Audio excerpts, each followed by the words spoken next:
오늘 성경 말씀은 역대하 24장 14절에서 22절입니다. 좋은 만남은 인생이 아주 중요합니다.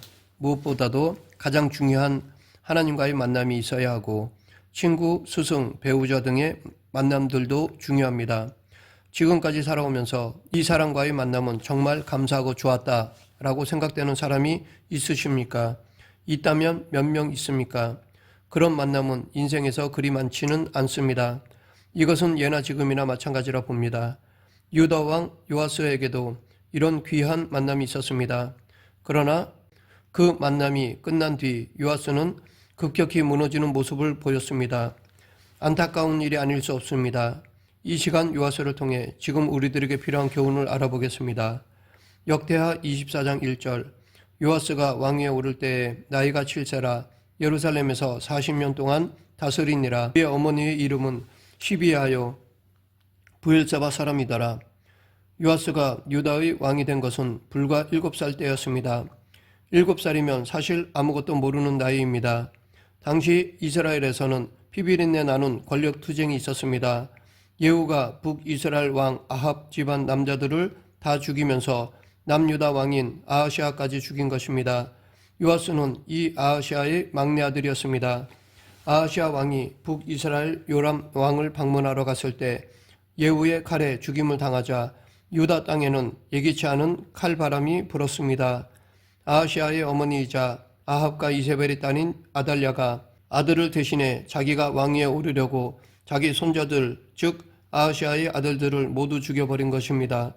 그때 1살짜리 아기였던 요아스는 아하시아의 이복누이자 여호야다 제사장의 아내였던 여호세바에 의해 극적으로 구출되어 성전에서 6년 동안 숨겨서 길러졌습니다. 어리기는 했지만 그 6년의 세월 동안 얼마나 두렵고 힘들었을까요? 그렇게 6년이 흐르고 요아스가 7살이 되던 해에 제사장 여호야다가 레위인들과 함께 마음을 모으고 군대 지휘관들과 연합하여 반정을 일으켜 불법적으로 여왕이 된 아달랴를 죽이고 요아스의 왕위를 되찾았습니다. 요아스는 왕위에 오른 뒤 자신이 자란 성전을 보수하기 시작하였습니다. 할머니 아달랴가 통치하던 6년 동안 성전의 성물은 우상을 만드는 데 사용되느라 파괴되었고 성전은 예배도 드리지 않은 채 방치되어 있었습니다. 성전 보수로 돈을 모으게 했지만 모은 돈은 제사장들의 주머니로 들어간 채 왕의 명령이 제대로 지켜지지 않았습니다. 그런 성전을 보수하는 데 있어서 큰 역할을 한 사람이 여호야다였습니다. 오늘 보면 14절 공사를 마친 후에 그 남은 돈을 왕과 여호야다 앞으로 가져왔으므로 그것으로 여호와의 전에 쓸 그릇을 만들었으니 곧 섬겨 제사 드리는 그릇이며 또 숟가락과 금, 은 그릇들이라. 여호야다가 세상에 사는 모든 날에 여호와의 전에 항상 번제를 드렸더라. 이것을 보면 여호야다는 성전을 보수하고 성문을 마련하는 일에 적극적으로 앞장선 것으로 보입니다. 성전을 보수했을 뿐만 아니라 성전에서 늘 예배가 드려졌습니다. 아달랴가 다스리는 동안 성전이 버려진 채 황폐했는데 여호야다가 성전을 회복시킨 것입니다. 그런데 성경은 이 기간을 여호야다가 세상에 사는 모든 날이라고 기록하고 있습니다. 이것은 여호야다가 살아있는 동안은 성전이 회복되었으나 그가 죽은 뒤에는 그렇지 않다는 것을 암시합니다. 여호야다가 세상을 떠난 뒤 요아스에게 위기가 닥쳤습니다.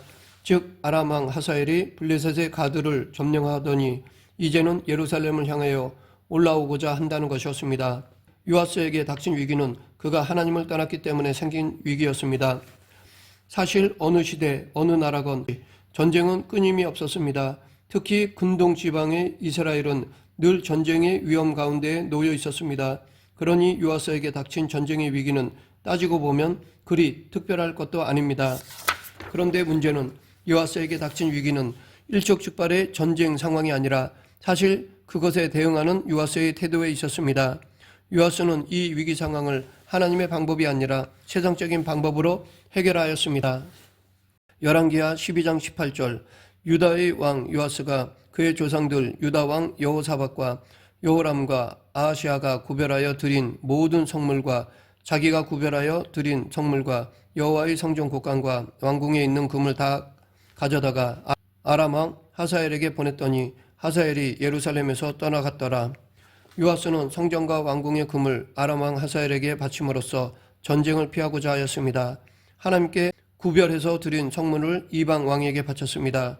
그러면 요아스는 왜 이런 방법을 선택하였을까요? 오늘 본문 17, 18절 여호야다가 죽은 후에 유다 방백들이 와서 왕에게 절하매 왕이 그들의 말을 듣고 그의 조상들의 하나님 여호와의 전을 버리고 아세라 목상과 우상을 섬겼으므로 그 죄로 말미암아 진노가 유다와 예루살렘에 임하니라. 영적 멘토인 여호야다가 죽고 난 뒤 요아스는 이미 하나님을 떠난 상태가 되었습니다.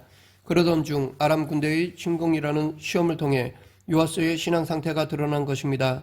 하지만 이미 영적인 눈이 멀어버린 요아스는 무엇이 잘못됐는지를 몰랐습니다. 그 후 요아스에게 하나님은 여호야다의 아들 스가랴를 보냈습니다. 하나님은 우리가 시험을 당하면 반드시 피할 길도 주시는 분이십니다. 요아스에게 기회를 주시기 위해 스가랴를 사용하신 것입니다. 오늘 보면 20절 이에 하나님의 영이 제사장 여호야다의 아들 스가랴를 감동시키심에 그가 백성 앞에 높이 서서 그들에게 이르되 하나님이 이같이 말씀하시기를 너희가 어찌하여 여호와의 명령을 거역하여 스스로 형통하지 못하게 하느냐 하셨나니 너희가 여호와를 버렸으므로 여호와께서도 너희를 버리셨느니라 하나. 이때 요아스는 안타깝게도 하나님이 주신 기회를 알아차리지 못하고 오히려 더 악을 행하여 스가랴를 성전뜰에서 돌로 쳐 죽였습니다. 스가랴는 요아스의 생명의 은인이자 평생 멘토인 여호야다의 아들이었습니다. 요아스는 그런 그를 하나님의 말씀을 전했다는 이유로 성전뜰에서 돌로 쳐 죽였습니다. 이때 요아스의 영적 상태가 얼마나 어두워지고 악해졌는지를 짐작할 수 있습니다. 이렇게 요아스에게 닥친 위기를 통해 그의 무너진 신앙 상태가 그대로 드러났습니다. 결국 하나님은 소수의 아람 군대를 통해 유다의 군이 패하게 하셨습니다. 요아스는 아람과의 싸움에서 큰 부상을 입은 후 비참하게 최후를 맞이하게 되었는데 정작 믿었던 자기 신하들에게 죽임을 당하고 말았습니다. 부상으로 죽어도 안타까운데 사람의 손, 그것도 자기가 신뢰하던 신하들의 손에 의해 비참한 죽음을 맞은 것입니다. 요아스의 인생에서 여호야다는 은인이자 신앙의 멘토였습니다. 신앙생활은 절대 혼자 할 수 있는 것이 아닙니다. 신앙생활은 함께하는 것입니다. 그렇게 우리의 신앙을 성장시키고 지켜주는 지체들이 있다는 것은 참으로 복된 것입니다.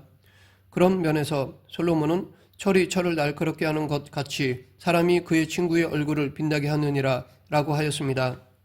여기서 친구라고 되어 있지만 멘토로 적용해도 무방하다고 봅니다. 한 인생에서의 멘토는 그 사람의 얼굴을 빛나게 해줍니다. 그렇다면 우리도 지금까지 살아오면서 내 얼굴에 빛이 나게 해준 사람이 있는가? 또 나는 누구의 얼굴을 빛나게 해주었는가? 한번 생각해 봐야 할 것입니다. 우리는 모두 서로에게 멘토가 되어주고 자녀들의 멘토가 되어주어야 할 것입니다. 그래야 서로의 신앙이 자라고 지켜질 수 있습니다. 요아스는 여호야다가 살아있는 동안은 깨어있었고 바른 신앙생활을 할 수 있었습니다. 그러나 아무리 훌륭한 멘토라도 우리와 영원히 함께할 수는 없습니다. 요아스는 여호야다라는 훌륭한 멘토를 가졌으나 그가 죽자 하나님을 떠나버렸습니다. 우리 인생에 멘토가 있다는 것은 큰 복이지만 멘토도 사람이기에 한계가 있습니다. 그러므로 우리가 진정으로 멘토 삼아야 할 것은 하나님의 말씀입니다. 말씀을 붙들어야 하나님을 떠나지 않을 수 있습니다. 우리의 삶이 말씀 위에 뿌리 내리지 않으면 어려움이 닥칠 때 그대로 무너집니다. 그래서 예수님께서도 그러므로 누구든지 나의 이 말을 듣고 행하는 자는 그 집을 반석 위에 지은 지혜로운 사람 같으리니 비가 내리고 창수가 나고 바람이 불어 그 집에 부딪히되 무너지지 아니하나니 이는 주추를 반석 위에 놓은 까닭이요 라고 말씀하셨습니다. 사도 바울도 자기가 사랑하는 신실한 아들이라고 부른 디모데에게 하나님의 말씀을 들을 것을 권면했습니다. 디모데후서 3장 16, 17절 모든 성경은 하나님의 감동으로 된 것으로 교훈과 책망과 바르게 함과 의로 교육하기에 유익하니 이는 하나님의 사람으로 온전하게 하며 모든 선한 일을 행할 능력을 갖추게 하려 함이라. 요한복음에서 예수님은 말씀이 우리를 가르치고 인도할 것을 강조하셨습니다. 보혜사 곧 아버지께서 내 이름으로 보내실 성령 그가 너희에게 모든 것을 가르치고 내가 너희에게 말한 모든 것을 생각나게 하리라. 그가 와서 죄에 대하여 의에 대하여 심판에 대하여 세상을 책망하시리라. 하나님의 말씀이 인격이고 성령님이 인격이기 때문에 말씀이 성령님이 우리를 지키신다는 것입니다. 우리 인생에서 변함이 없고 가장 좋은 멘토는 하나님의 말씀입니다. 이 말씀이 인격체로 오신 것이 바로 예수 그리스도이십니다. 그러하기에 우리는 예수 그리스도를 우리의 멘토로 모셔야 합니다. 우리가 예수님을 멘토로 모시기 위해서는 우리는 끊임없이 자신을 부인하고 자기에게 주어진 십자가를 지고 예수님을 따라야 합니다. 이에 예수께서 제자들에게 이르시되 누구든지 나를 따라오려거든 자기를 부인하고 자기 십자가를 지고 나를 따를 것이니라. 우리의 성품으로는 성령의 열매를 맺지 못합니다. 어느 정도 흉내는 내려 하지만 우리는 전적으로 타락하였기에 우리의 의지로는 성령의 열매를 맺지 못합니다. 오직 성령님이 인도해 주시지 않으면 절대로 열매를 맺을 수 없습니다. 성령의 열매를 맺는 데 있어서 우리가 할 수 있는 범위는 의지적으로 하나님의 말씀을 붙드는 것입니다. 예수 그리스도를 따르고자 끊임없이 자신과 싸우는 것입니다. 그리고 회개하는 것입니다. 그러면 성령님께서 나를 통해 당신의 열매를 맺게 해 주실 것입니다. 나라가 위기에 처했을 때 요아스는 큰 고민이 되었을 것입니다. 그에게는 더 이상 여호야다라는 멘토가 곁에 없었기 때문입니다. 그런데 요아스는 왕으로서 이 문제를 해결하고자 깊이 고민은 했지만 하나님의 말씀에는 민감하지 못해서 결국 잘못된 선택을 하고 말았습니다. 하나님의 말씀에 민감하지 못하면 세상적인 방법으로 자기가 할 수 있는 최선을 선택할 수밖에 없습니다. 그런데 이 세상적인 최선의 방법은 자기의 한계치에 불과합니다. 완전한 해결 방법이 아니라는 것입니다. 물론 우리는 이 세상적인 방법으로도 위기를 모면할 수 있다 하지만 정작 그것은 최선이 아닙니다. 진정한 최선의 방법은 이 세상을 주관하시고 다스리시는 하나님의 방법입니다. 그러하기에 우리가 늘 하나님 안에 있으면 하나님의 말씀에 귀 기울이게 되고 그렇게 되면 진정한 최선을 선택할 수 있습니다. 그러나 요아스는 이미 하나님을 떠난 상태였기에 그는 진정한 최선을 선택할 수 없었습니다. 세상적인 최선일 뿐이었습니다. 그러하기에 이 잘못된 선택은 잘못된 결과를 낳을 뿐이었습니다. 요아스는 금과 은을 가지고 사람의 마음을 사면 해결될 줄 알았습니다. 하지만 요아스는 사람의 마음을 사려고 하나님의 마음을 잃지 않는 중요한 실수를 저질렀습니다. 돈으로 사람의 마음을 사게 되면 그 결과 결국 돈으로 사람을 잃게 됩니다. 세상의 권력을 가지면 해결될 것이라고 생각하지만 권력으로 해결한 문제는 권력으로 망하게 됩니다. 요아스의 신복들이 왜 반역했을까요? 돈으로 권력으로 사람을 사는 요아스에게 돈과 권력이 사라진 이상 그를 따를 이유가 없어졌기 때문입니다.